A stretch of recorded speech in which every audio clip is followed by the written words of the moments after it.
침대에 누워서 꼼짝을 못하게 됩니다. 따라서 갖고 계신 당뇨나 심장병이나 이런 지병도 더 악화되기가 쉬울 뿐더러 여러 가지 피부의 혈액순환이 좋지 않기 때문에 욕창도 쉽게 생기고 또 폐렴이나 이런 요도의 감염도 저항성이 떨어지기 때문에 발병하기가 쉽습니다. 골절이 괴사로 이어지기도 한다. 올해 63살의 신혜정 씨. 베란다 청소를 하다가 살짝 주저앉았는데 뼈가 부러졌다. 원인은 골다공증. 열심히 하시는 길은 운동밖에 없다고 한 게 그래도. 골절 수술 2년 후 또 다른 질병이 찾아왔다. 대퇴골두 무혈성 괴사였다. 아, 2년 전 다 살았구나. 이제 방해하면서 이제 안진뱅이가 되면 이거 과연 어떻게 인생이 살았다고 보는가 하고 굉장히 좌절에 한동안 빠져서 우울증세도 위였었어요. 제가 먹으면 아주 밥맛도 딱 떨어지고. 골절과 괴사, 두 차례 큰 수술을 받은 후 신 씨는 골밀도를 높이기 위해 칼슘 섭취에 특히 신경 쓴다. 또 여기 멸치 넣고. 된장찌개에도 반드시 멸치 국물을 사용한다. 칼슘이 많이 들어있다는 미역과 김, 그리고 다시마는 식탁에서 빠지는 법이 없다.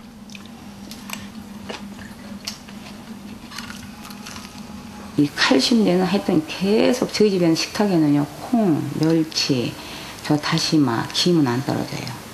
그 뒤로부터는 제가 하여튼 먹기 싫어도 먹고 그냥 밥 안 먹어도 그냥 그 다시마는 오메가면서 집어먹고 열심히 진짜. 고관절의 대퇴골두는 망상골이라는 독특한 구조로 이루어져 있다. 얼핏 스펀지처럼 보이지만 시실과 날실처럼 촘촘하게 배열된 조직이 뼛속을 채우고 있다. 이런 망상골 구조 때문에 고관절이 엄청난 하중을 견뎌낼 수 있는 것이다. 체중이 막 150kg 이래 나가는 사람, 그 어디에 체중이 다 떨어지겠어. 그리고 고관절이 떨어지거든요. 그러다 보면은 그 떨어지는 하중이라는 건 우리가 어떤 때 상상을 초월할 수가 있거든요. 더더욱이나 이제 빨리 달린다, 뛴다, 한 발로 섰다, 순간적으로 어떻게 아주 급속하게 이제 몸의 균형을 잡기 위해서 급제동을 걸었다. 이럴 때 그 고관절에 떨어지는 힘은 우리 보통 체중의 한 5배 정도까지도 떨어집니다.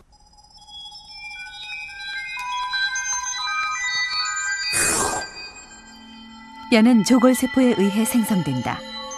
어릴 때는 조골세포의 활동이 왕성해 골밀도가 지속적으로 증가한다. 30대 중반 최대 골밀도에 이른다.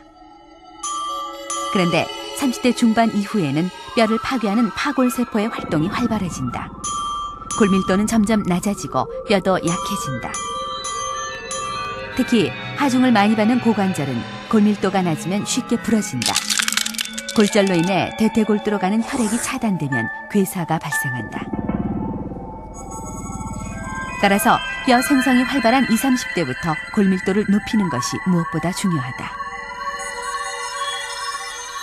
젊어서 운동을 많이 하시고 특히 체중 부하 운동 그리고 칼슘이 많이 들어있는 음식물 섭취를 잘 하셨던 분들은 정상적인 뼈의 강도가 훨씬 보통 평균보다는 높은 상태이기 때문에 연세가 드셔서 칼슘이 일부 빠져나가고 골다공증이 조금 생긴다 하더라도 결국은 다른 평균치보다 높은 강도를 유지할 수 있는 겁니다. 그렇다면 운동이 골밀도에 미치는 영향은 어느 정도일까? 리듬 체조 선수단과 일반 여대생 각각 4명을 대상으로 확인해봤다.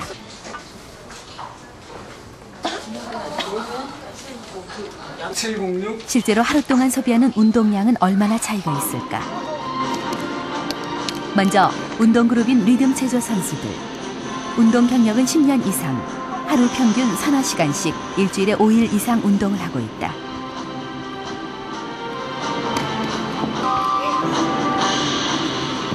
운동 직후 리듬 체조 선수들의 심장 박동수는 140에서 160까지 치솟았다. 일반 사람들은 거의 많이 앉아 있고 뭐 운동 많이 해봤자 걸어 다니고 그런 건데 저희는 그래도 일주일에 한 5일 정도는 거의 운동하고 조금이라도 더 뛰고 그러니까요. 건강하다 생각해요. 일반 여대생들의 운동량은 예상보다 훨씬 적었다. 앉아있는 시간이 많았고 심박수는 6, 70에 머물러 있었다. 일반 학생 그룹은 걷는 시간도 길지 않았다. 등하교 그리고 강의실을 이동할 때 걷는 것이 운동의 전부였다. 나도 모르게 이게 튼 거야. 아니 무슨 운동이랄 게 없고 그냥 학교 왔다 갔다 하는 것 빼고는 딱히 아무것도 안 했는데 저도 그냥 학교 왔다 갔다 걸어 다니는 거 빼고는 운동 거의 안 해요. 24시간 심장 박동수를 비교한 것이다. 운동 그룹은 140에서 160까지 올라간 반면 비운동 그룹은 하루 내내 60에서 70 사이를 맴돌았다.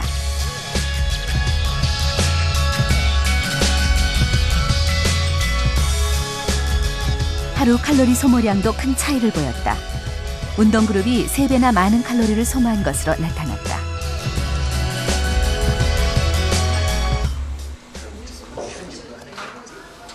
(20대) 초반의 여성들 간의 골밀도 차이가 있을까? 먼저 운동 그룹에 대한 골밀도 검사가 진행됐다. 척추와 대퇴골 두 부위의 골밀도를 검사했다. 주희 씨는 운동 그룹은 대퇴골 부위의 골밀도가 특히 높았다. 체지방을 가지고 있고 근육도 굉장히 많아요. 그래서 이런 분들은 원래 골다공증이 없어요. 이런 사람들은. 그래서 100점 만점에 90점이고 대퇴골은 오히려 더 121점이라고 그래갖고 같은 연령대보다 이쪽 대퇴골의 밀도는 훨씬 더 높아. 그러니까 운동도 적당하게 하는 것 같고 지금만 잘 유지하면 될 것 같아. 두 그룹의 평균 골밀도 차이를 보면 척추는 운동 그룹이 비운동 그룹과 비슷한 반면 대퇴골은 무려 30%나 높았다.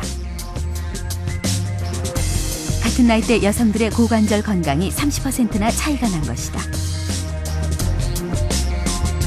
우리가 이제 그 골밀도를 척추하고 그리고 대퇴골을 측정을 하는데 운동에 가장 영향을 주는 게 대퇴골 골밀도거든요. 그리고 우리가 이제 골절에 가장 위험한 그런 요소는 그 대퇴골의 그 골밀도라고 그러는데 그 대퇴골 골밀도는 유의하게 운동군에서 높았고 운동을 하지 않는 군은 굉장히 떨어지는 것을 볼 수가 있습니다. 그리고 위해서 근육을 늘려줘야 되거든요. 비운동 그룹의 학생들은 20대 평균 골밀도보다 낮았다. 이미 골다공증인 학생도 있었다. 저기 이렇게 오신 분들은 일반적으로 지금 너무 안 먹어. 골밀도가 100점 만점에 70점밖에 안 돼. 그래서 이건 골다공증이라고 얘기를 할 수가 있어요. 희진 씨는. 그래서 이건 내가 보기에는 20대 초반의 젊은 나이에 골다공증이 온 것은 운동 부족과 더불어 불규칙한 식사 그리고 칼슘 섭취의 부족이었다. 같은 게 너무 적은 것 같아요. 워낙 뭐 요새 다이어트 열풍이고 그래서 안 먹는데 그런데도 불구하고 운동군에서는 그 식사가 자기 열량보다 적게 섭취함에도 불구하고 운동을 하지 않는 군보다 골밀도가 높고 또 정상이라는 거는 역시 운동의 굉장히 중요성을 강조할 수 있는 것이라고 할 수가 있습니다. 최근 미국 하버드대 연구팀도 운동의 중요성을 강조하는 논문을 발표했다. 운동과 엉덩이 골절의 상관관계를 다룬 이 연구에 따르면 일주일에 4시간 운동한 여성들이 그렇지 않은 여성들보다 엉덩이 골절 위험률이 41%나 낮게 나타났다.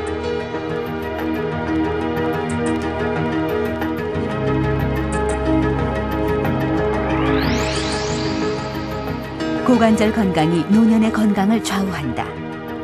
따라서 뼈 생성이 활발한 20, 30대에 운동으로 골밀도를 높이는 것이 중요하다.